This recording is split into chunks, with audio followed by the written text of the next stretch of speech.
নমস্কার, এক নজরে 25-এ আপনাদের প্রত্যেককে স্বাগত জানাচ্ছি। এই মুহূর্তে আপনাদের সাথে আমি রয়েছি অঙ্কিতা। চোখ রাখছি এই মুহূর্তের গুরুত্বপূর্ণ 25টি সংবাদের দিকে।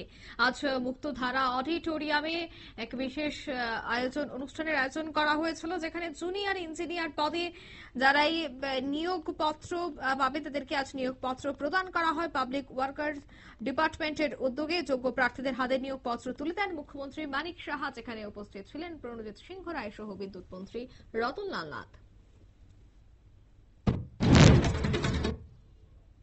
10 কোটি টাকার ইয়াবা ট্যাবলেট বাজেয়াপ্ত হলো 18 মোড়ায়। বুধবার মুঙ্গিয়াকামী থানার 18 মোড়া এলাকা থেকে কিন্তু 41 মাইল মুঙ্গিয়াকামী থানার পুলিশ নাকা চেকিং করার সময় 10 কোটি টাকার ইয়াবা ট্যাবলেট বাজেয়াপ্ত করে।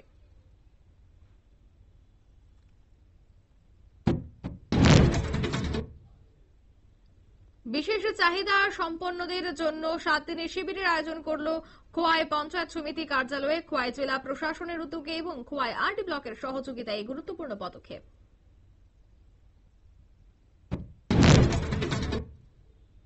কৃত্রিম বুদ্ধিমত্তার প্রভাব নিয়ে 3 দিন ব্যাপী একটি প্রশিক্ষণ এবং কর্মশালার আয়োজন করা হয় অর্থনীতি এবং পরিসংখ্যান দপ্তরের তরফে।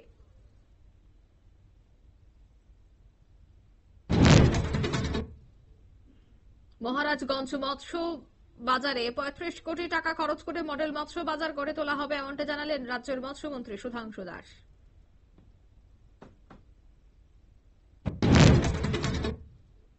ভারতীয় নির্বাচন কমিশনের আদেশে রাজ্যে বিশেষ করে সোনামুড়া মহকুমা 4টি বিধানসভা এলাকায় বিএলও এবং বিএলও সুপারভাইজারদের নিয়ে অনুষ্ঠিত হল প্রশিক্ষণ কর্মশালা।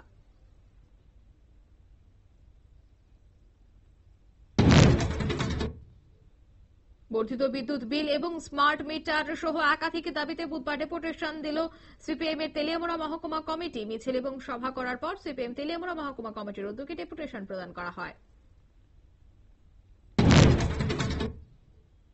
খোয়াই বাইপাস সড়কে পুরাতন আগরতলায় একটি সিমেন্ট বোঝাই গাড়ির সাথে 30 প্যাকেট হেরোইন বাজেয়াপ্ত করে পুলিশ।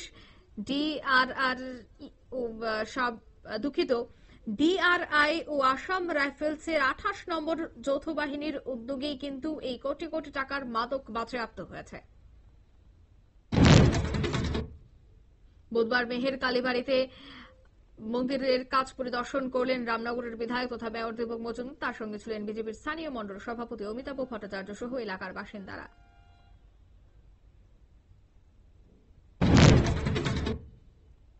করবুক মহকুমা অন্তর্গত করবুক ব্লকের উত্তর একছড়ি এডিসি ভিলেজের নীলপাড়ায় বাসিন্দা শশী রানী চাকমার বিভিন্ন সরকারি প্রকল্পের তালিকা থেকে নাম কেটে দেওয়ার অভিযোগ উঠল।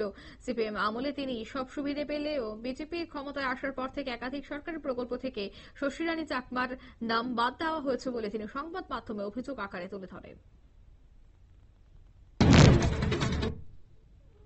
ফের লাভজেহাদের ঘটনা ঘটল উত্তর ত্রিপুরা জেলায় ধর্মনগর থানা এলাকায়। শাহবাজপুর এলাকার 17 বছরের এক মুসলিম কিশোর 15 বছরের এক হিন্দু নাবালিকাকে বিয়ের প্রলোভন দেখিয়ে ট্রেনে করে অন্য রাজ্যে যাওয়ার পথেই রেল স্টেশন থেকে আটক করা হয় দুজনকে। গভীর রাতে নিরীহ 2 যুবককে ডেকে এনে অত্যাচার চালানোর অভিযোগ উঠল কেন্দ্রীয় বাহিনীর এক জওয়ানের বিরুদ্ধে। ঘটনাটি ঘটেছে বিশালগড় থানা চুরিলাম এলাকায়।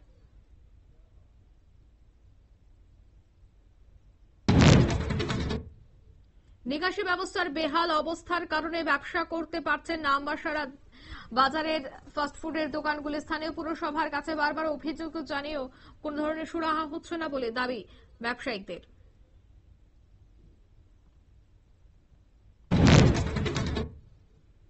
আবাসিক ছাত্রীদের সুবিধা অসুবিধার কথা জানতে এবার আগরতলা সুপারি বাগান এলাকায় অবস্থিত অনঙ্গ মোহিনী গার্লস হোস্টেল পরিদর্শন করলেন জনজাতি কল্যাণ মন্ত্রী বিকাশ দেববর্মা।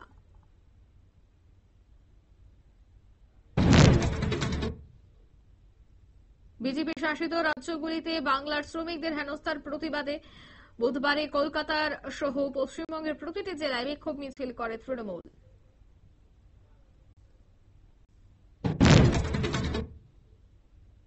বাংলাদেশের প্রবাদ প্রতিম পরিচালক সত্যজিৎ রায়ের পৈতৃক বাড়ি ভাঙ্গায় তীব্র নিন্দা ভারতের। ইউনূস সরকারকে বাড়ি ভাঙার সিদ্ধান্ত পুনর্বিবেচনা করার দাবি উঠল নয়াদিল্লির তরফ থেকে।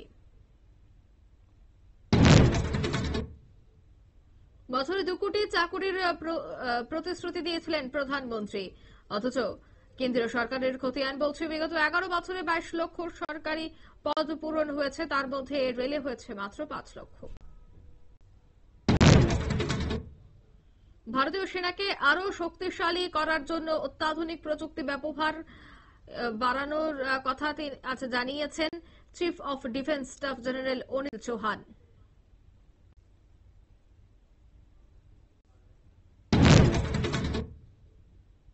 এনসিইআরটি অষ্টম শ্রেণীর সমাজবিজ্ঞান বইয়ে মোগল সম্রাট বাবরকে ক্রূর এবং নির্দয় শাসক বলেই বর্ণনা করার বিষয়টি প্রকাশ্যে আসতে তুমুল বিতর্ক সৃষ্টি।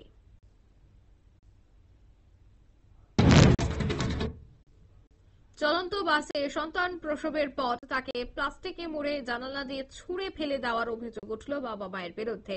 বুধবার ভোরে পাশবিক এই ঘটনাটি ঘটেছে মহারাষ্ট্রের পারভানিতে। উত্তরপ্রদেশের গাজিয়াবাদে ক্লাস 9 এর একটি মেয়েকে তার বাড়িতে ঢুকে গণধর্ষণ করার অভিযোগে গ্রেফতার 4 নাবালক। মূল অভিযুক্তের সঙ্গে নির্যাতিতার ইনস্টাগ্রামের মাধ্যমে বন্ধুত্ব হয়েছে বলে জানা গেছে। বাংলাদেশের জাতীয় পার্টি কর্মসূচিকে কেন্দ্র করে রণক্ষেত্রের চেহারা নিল গোপালগঞ্জ। বুধবার দুপুরে গোপালগঞ্জের পৌর পার্ক এলাকায় জাতীয় পার্টির সভা শেষ হতেই তাদের নেতাকর্মীদের উপর আচমকায় হামলা চালায় একদল লোক।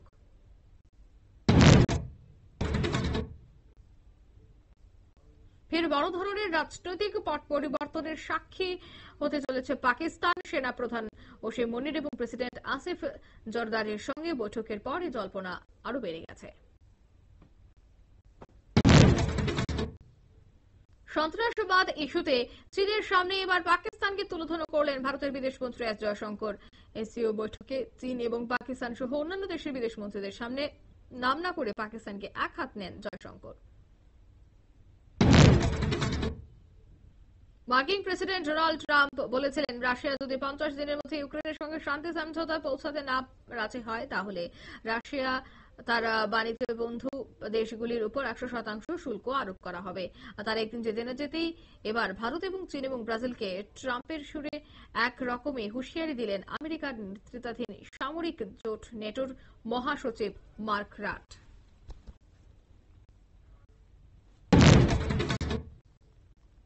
এক নজরে 25 এখানে শেষ করছে। আমাদের পরবর্তী নিউজ আপডেট এবং অবশ্যই টকশো দেখার জন্য চোখ রাখবেন নিউজ ভ্যানগার্ডের পর্দায়। ধন্যবাদ।